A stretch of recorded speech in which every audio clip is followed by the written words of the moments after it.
সবচেয়ে বড় কথা হচ্ছে যে মানুষ কয় না নাম কামের দরকার নাই, কর্মটাই হচ্ছে আসল। এই যে হাসমত যখন এফডিসিতে থাকবো না, মানুষ কইবো যে হাসমত একখান মালা ছিল, হালাই বহুত মালা লোক ছিল, হালাই বহুত প্রডিউস করছে, মনে করে যে হালা কয়ে গালিটা দিব না, কবরে শুয়ে শুয়ে আমার শান্তি লাগবো। আরে আপনি এটা ওটা নিয়ে আছেন, আপনি যে এত বড় কাজ করছেন মানুষের মুখে শুনে আসলাম। ভাইয়া শুনলাম আপনি নাকি মুভিতে প্রডিউস করতেছেন। কই আমাকে তো একবার বললেন না ভাইয়া। আবে এত মিষ্টি মিষ্টি কথা কওনের কাম নাইকা। শুনো, আমার তো মনে হইতেছে তুমি আজকে একেবারে মধু খাইয়ে পড়ছো। মনে আছে ওই দিন শুটিং এ তুমি আমার লগে যে এই ব্যবহারটা করছো, মনে হচ্ছে মানুষ করলা খাইলে এত খারাপ ব্যবহার করে না। মাগার তুমি আমার কি বুঝাইছো? তুমি হচ্ছে ফিল্মের হিরোইন, তুমি হচ্ছে নায়িকা, তুমি হচ্ছে বহুত উপরে, 7 আসমানের উপরে আছো। মাগার আমি হচ্ছে কি প্রোডাকশন ম্যানেজার, মনে হয় যে একেবারে আমার কোনো দামতেই নাই। কি বলেন ভাইয়া, আপনি এখন ওইখানেই পড়ে রইলেন। আপনাকে এতভাবে বোঝানোর চেষ্টা করছি। শুনেন, আপনি তো আমাকে বুঝেন না। আসলে ওই জায়গায় তখন একটা গরমিল ছিল, এখন ঠিক হয়ে গেছে। আপনি এত দারুণ কাজ করছেন, এখন আপনার সাথে আমার একটা অন্যরকম ভাব।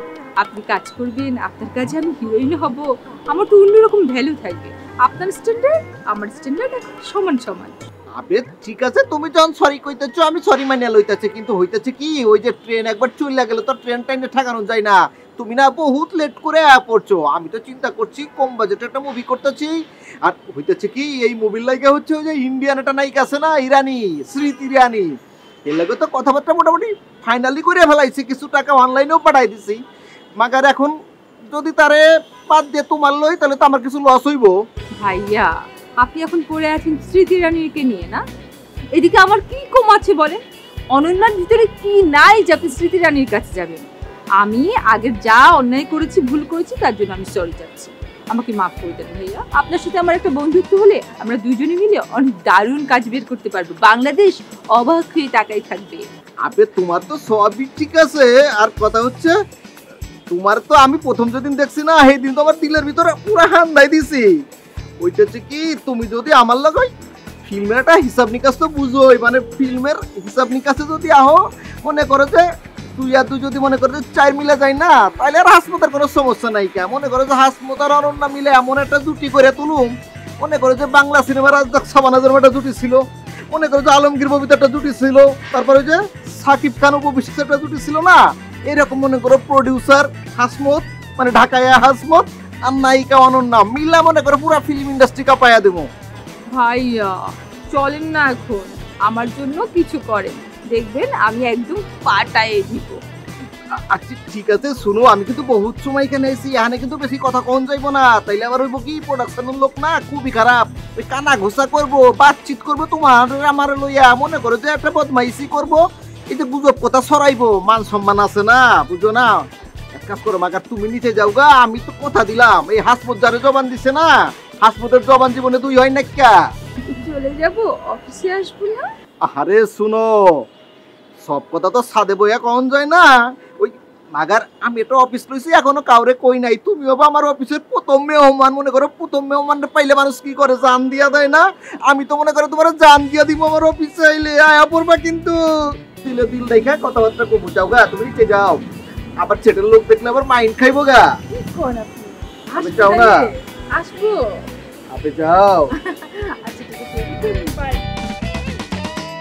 আরে কত রং দেখলাম, কত নায়িকা দেখলাম জীবনে, ওই সবই কিন্তু আসমতের কাছে ধরা দেওয়ান লাগবো।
কানের মধ্যে এটা কি? এই আরে কথা কই কানের মধ্যে যায় না। হ্যাঁ কি ছাই পাশ কানের মধ্যে দিছিস? এগুলো কি? এগুলো বোঝো না? না এটা হচ্ছে কানে দিয়ে কথা বলতে হয়, গান শুনতে হয়। আর এটা হচ্ছে একটা স্মার্টফোন। আর এই স্মার্টফোন যখন একটা ছেলে ইউজ করে তখন তার সাথে একটু আদব কায়দা নিয়ে কথা বলতে হয়। তোমার বয়সে তো কোনো কিছু করলাম না, বুড়ো হয়ে গেছে, এখন লুঙ্গি মুঙ্গি পরে করে। আমার একটা সমাজ, একটা মান সম্মান, মানে কাউরে লোকে কোনো কিছু বলতে পারে না যে তোর বাবা এখন লুঙ্গি পরে। আদব কায়দা নিয়ে কথা বলতে হয়। বাপ তুই না আমি? হ্যাঁ, তুই বাপ না আমি বাপ যে ছেলের সাথে আদব কায়দা নিয়ে কথা বলতে হবে? আর তোর এই ফুটানি চলে না। তোর বাপের কি সেই রকম অবস্থা? এই যে মুরব্বীরা, এই যে মুরব্বীর বাপ, তোমার ছিল আমার আমার আমার মতন একটা ইয়াং ছেলের তুমি বাপ, একটা ইয়াং স্মার্ট। তুমি এই গ্রামের ভিতরে আমার মতন একটা স্মার্ট ছেলে যদি থাকতো তাহলে তুমি আমার বাপ, তুমি এটা গর্ব করে তুমি বলতা যে আমার পোলা কত স্মার্ট, দেখ আমার পোলাটা কত হ্যান্ডসাম। এই ফিলিংসটা তো তোমার ভিতরে একদিন দেখলাম। তুমি সারাদিন আমার এই শার্ট, আমার মোবাইল, আমার প্যান্ট, আমার জুতা নিয়ে এগুলো কথা বলো। স্মার্ট, এই স্মার্ট তৈরি করতে যে আমার সব শেষ। এ তোর মাটা যে মারা যাওয়ার পরে তোরে মানুষ করতে আমার তো সবই শেষ হয়ে গেছে, খালি এই বাড়িটুকুই আছে। তারপর তুমি স্মার্ট গিরি করো, এই যে এত দামের কি সব মোবাইল ইউজ করো। তোমার বাপ করতে করবে, আর বাপের কি সেই বয়স আছে? এখন বাবা কোনো একটা কর্ম করার চেষ্টা করো, তোমার তো ভবিষ্যৎ আছে, আমার দিন তো শেষ। 2000 টাকা দাও। আমি টাকা পাবো কই? আমার কি টাকা আছে? ব্যবসা করতে গেলে টাকা লাগে। 2000 টাকা দাও। 2000 টাকা আমি কোনো জায়গায় ইনভেস্ট করি। 2000 টাকার থেকে আবার 4000 টাকা দেবে, 4000 থেকে 8000 টাকা দেবে, 8000 থেকে 12000 টাকা দেবে।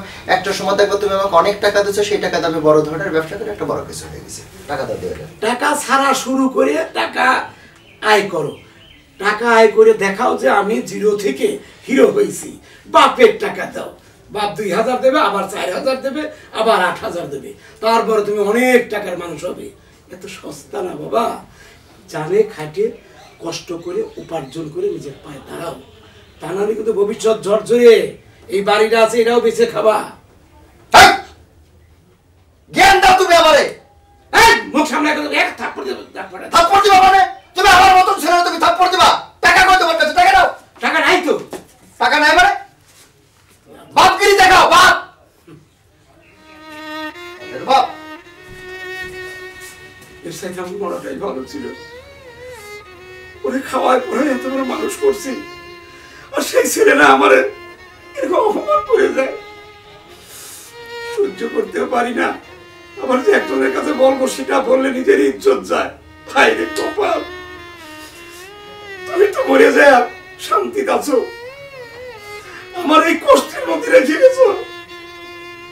আল্লাহ তোমার শান্তিতে রাখছে, আর যত জ্বালা যন্ত্রণা সব আমি ভোগ করতেছি।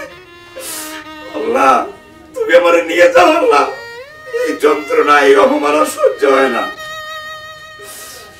নিজের সন্তান আমার মুখের উপর দোয়া করি, বাবা তুই মানুষ হোক, আমার কষ্ট দিস, তুই জীবনে কষ্ট পাস না রে বাবা।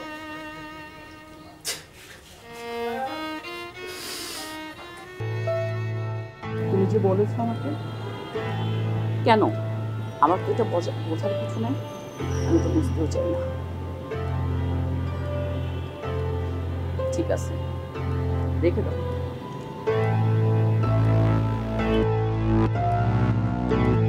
আপু এবার মন খারাপ করে কি হলো? ফোনটা আসা পর্যন্ত আমি দেখলাম দাঁড়িয়ে দাঁড়িয়ে যে তুমি ফোনে কথা বলছো, বাট খুব আপসেট তুমি। কি হয়েছে আপু, আমার সাথে বলো। হ্যাঁ আসলে অনন্যা, আমরা অভিনেত্রী ঠিকই, কিন্তু আমাদের এই অভিনয়ের পিছনে যে আমাদের কতটুকু ব্যক্তিগত কষ্ট লুকিয়ে আছে এটা আসলে বাইরের মানুষ কেউ বুঝবে না। কই আপু, আপনাকে দেখে তো কিচ্ছু বোঝা যায় না। কত হাসি খুশি, কি প্রাণোচ্ছল, কি সুন্দর দেখতে, আর আপনি কত স্মার্ট। আসলে এখন আমার জীবনটা কি জানো, মেহেদি পাতার মতো। মেহেদি পাতা আমার খুব পছন্দ। মেহেদি পাতা সবারই খুব পছন্দ, কিন্তু দেখো উপরে কিন্তু সবুজ, কিন্তু পরবর্তীতে কি হয়ে যায়, লাল। আপু আপনার কথা তো আমি কিছু বুঝতে পারছি না। হয়তো আমার এই হাসি খুশি মুখ দেখে তোমরা কেউ বুঝতে পারোনি আমার জীবনের যে একটা কষ্ট আমি বহন করছি। আসলে কি জানো অনন্যা, আমি একজন সিঙ্গেল মাদার। কি বলো আপু? কোনোদিন তো আমাকে বুঝতে দিলে না, আমাকে তো বোন হিসেবে বলতে পারতা। Single mother?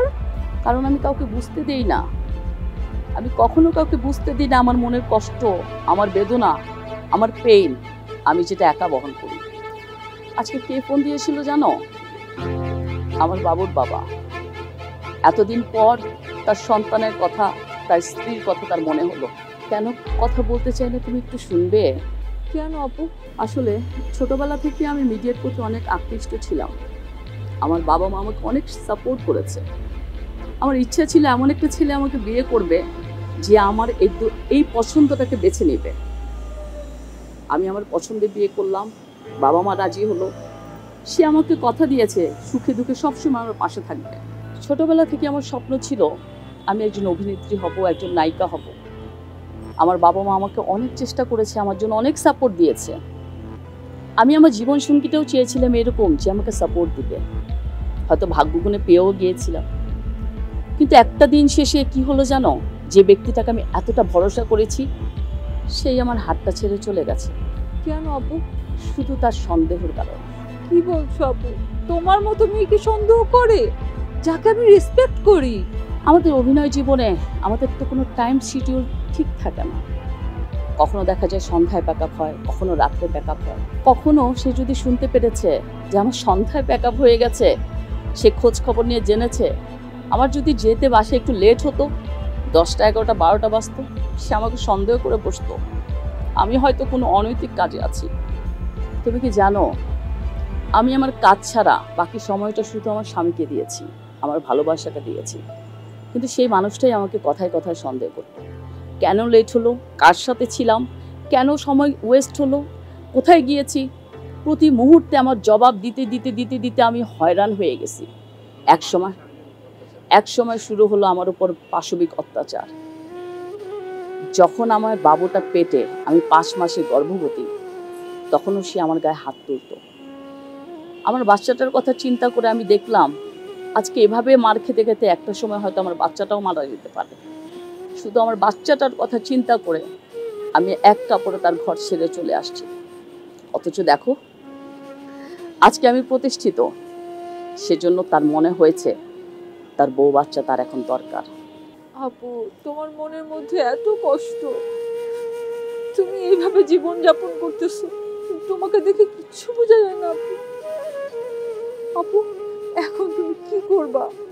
তুমি জানো এই যে এত দূর আসতে আমার জীবনে কতটা কষ্ট আমাকে করতে হয়েছে, শুধু আমার বাচ্চার জন্য। যে আমার বাচ্চাটার তো কোনো দোষ নাই, ওকে তো আমরা মানুষ করতে হবে, ওকে তো আমার সম্মান দিতে হবে। শুধু আমার বাচ্চার জন্য আজকে এত পথ আমি পাড়ি দিয়েছি, যুদ্ধ করেছি, কষ্ট পেয়েছি, অবহেলা পেয়েছি। তারপরও আজ অবধি আমি কোনো অনৈতিক কাজের সাথে আমি কখনো লিপ্ত হইনি। কিন্তু কষ্ট এটাই, যাকে ভালোবেসে বিয়ে করেছি, যার হাত ধরেছি, সে আমাকে সন্দেহ করে বসলো যে আসলেই আমি কি করি। আসলে আমার সন্তানটা আবার আদর পাইনি। আজকে যখন আমি প্রতিষ্ঠিত, আজকে আমার স্বামী ফোন দিয়ে আমার খোঁজ নিচ্ছে, বাচ্চার খোঁজ নিচ্ছে, বলতেছে সে আমাকে দেখতে চায়, বাচ্চাকে দেখতে চায়। শত হলেও আমার বাচ্চার বাবা সে।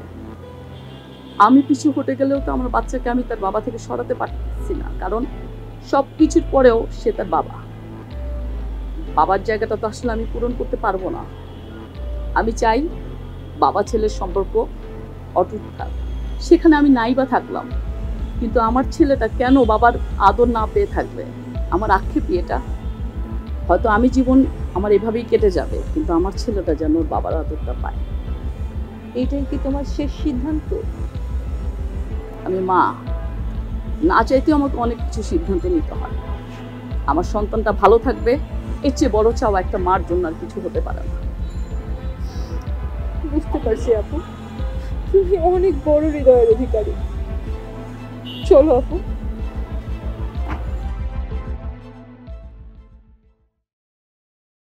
আসসালামু আলাইকুম জাহিদ ভাই, ভালো আছেন?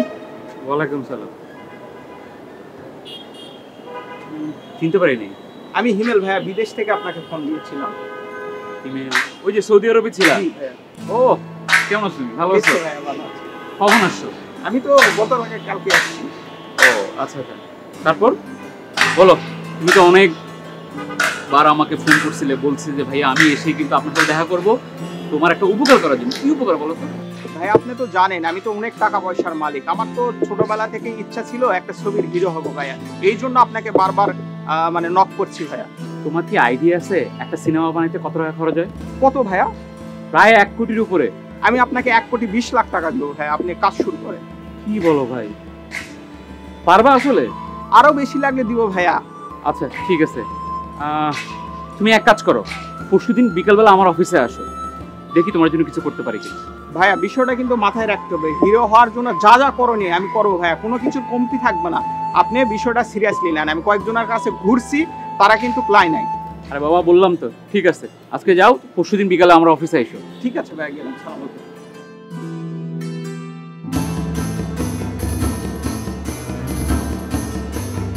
আন্টি কেমন আছো? হ্যাঁ ভালো। তুমি আমাকে চিনতে পারোনি? না। কেন, তোমার মনে নেই আমরা যে 4-5টা একসাথে নাটক করলাম, তুমি আজকে বরিশালে ভাষা শিখলে? হতে পারে, আমার সাথে অনেকদিন নাটক। তোমার মনে নেই আমরা একসাথে সুইমিং করেছিলাম, তারপর তোমার শরবত পড়ে গিয়েছিল, তোমার কিচ্ছু মনে নেই? এই তুমি এত কথা বলো কেন? আমার অনেক ফ্যান ফলোয়ার্স আছে, অনেক বাচ্চারা আমার সাথে নাটক করে, তোমাকে মনে রাখতে হবে এরকম কোনো কথা আছে না। তোমার ব্যবহার এরকম কেন? তোমার থেকে আমার ব্যবহার শিখতে হবে? কোথেকে আসছো তুমি? এই ছেলে কার? এই ছেলেকে বসেছে কে আমার পাশে? ইটস ওকে, যা হয়েছে হয়েছে। আসো আমরা দুইজন একটা সেলফি তুলি। শোনো, আমি একটা সেলিব্রিটি, আমি যাত্রার সাথে সেলফি তুলি না, ওকে? আর আমার এখন মুড নাই। তোমার ব্যবহার এরকম কেন? আমার কিন্তু মাথা চড়ে যাচ্ছে। এই তুমি যাও এখান থেকে, যাও এখান থেকে, উঠো।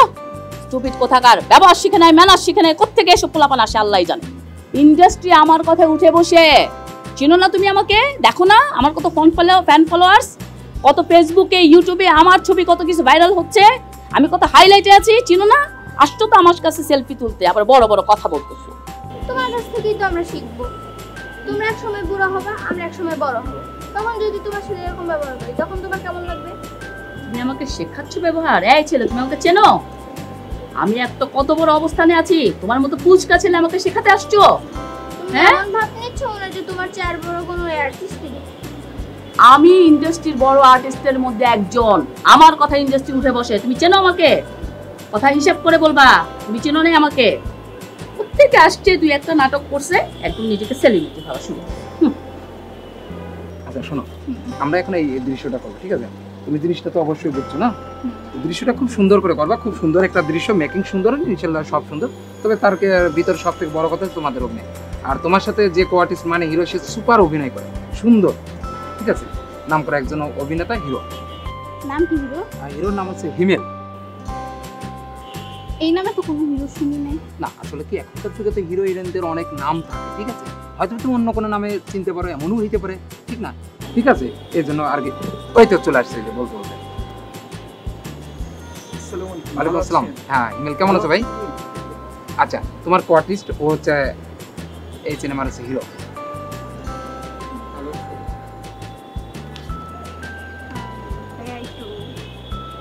কিছু বলতে চাও? এখানে এখানে বললে না না একটু। আচ্ছা হিমেল, একটু আচ্ছা দাঁড়াও, wait, আচ্ছা আচ্ছা।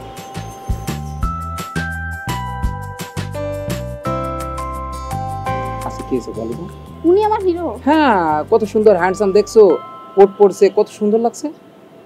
আমি ওনার সাথে কাজ করব না। আর এইটা কি বলো, সমস্যা কি?